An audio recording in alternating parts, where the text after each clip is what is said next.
People have very high standards how they want their work life to be.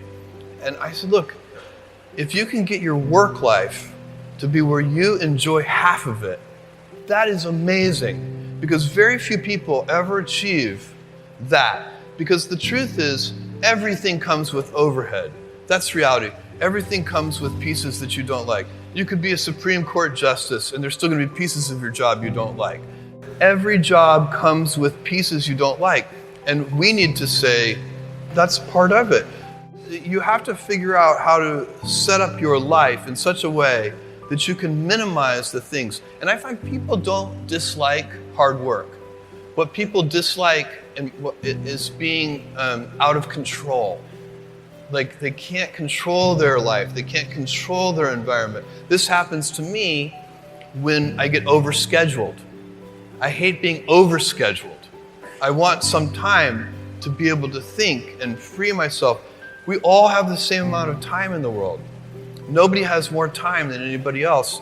And when you become a very successful person, one of the things, you start to get overscheduled. So a young person starting their career, I think there are probably a lot of things. Some of them are very well known and people have heard them many times. They're still true. One of those that you should always focus on, a young person should find something that they're passionate about to do. And that's not going to surprise anyone. It's a clear thing to do. It's very hard. If you don't love your work, you're never going to be great at it. The other thing I would suggest to any young person, even before they start their career, is to really think about their choices. Because I find young people, and when I was young, I made this mistake too. You can get very fixed on your gifts. So everybody has gifts. You know, you have gifts and you have things that you didn't get gifted. Maybe you're extremely beautiful. Maybe you're extremely good at mathematics. There are a lot of things that you can be given. But those things can confuse you because they're not the things that construct your life. It's your choices that construct your life, not your gifts. You can celebrate your gifts. Be proud of them. Be happy of them. Actually, don't be proud of them. Be celebratory of them. But you can't be proud because they're gifts. They were given to you. You didn't earn them. You can only be proud of the things you earn. And so as I got older, I started to realize I wasn't proud of my gifts. I was always good at school. School was always easy for me. And I was always proud that I was a great student. I got A's in all my classes. I was good at math, all of that. And I thought that's who I was. But it's not true.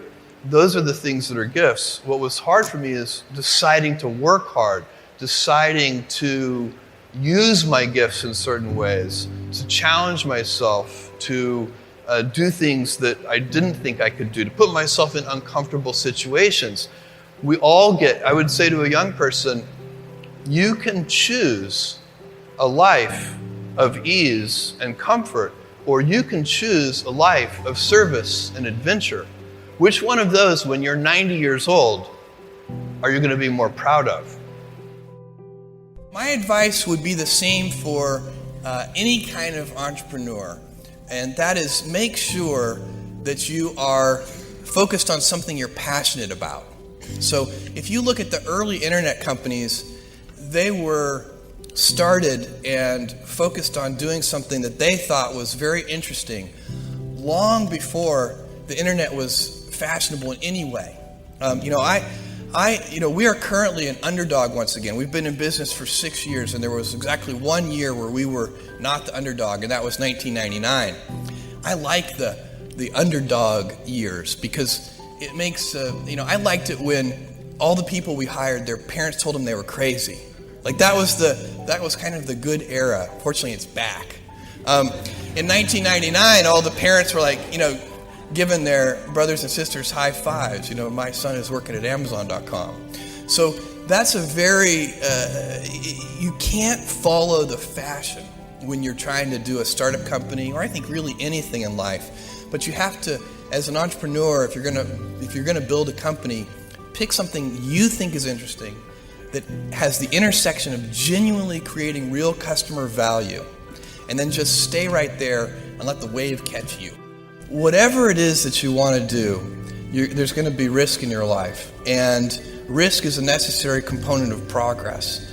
You can make any pioneering movements in the world of any kind, whether they be the geographical, physical exploration that I've just been talking about, or whether it be a more cerebral exploration of a scientific field. Or I bet you could ask that question of every speaker here, and I bet that every speaker here has taken substantial risks, whether it be intellectual or otherwise, to achieve what they've done.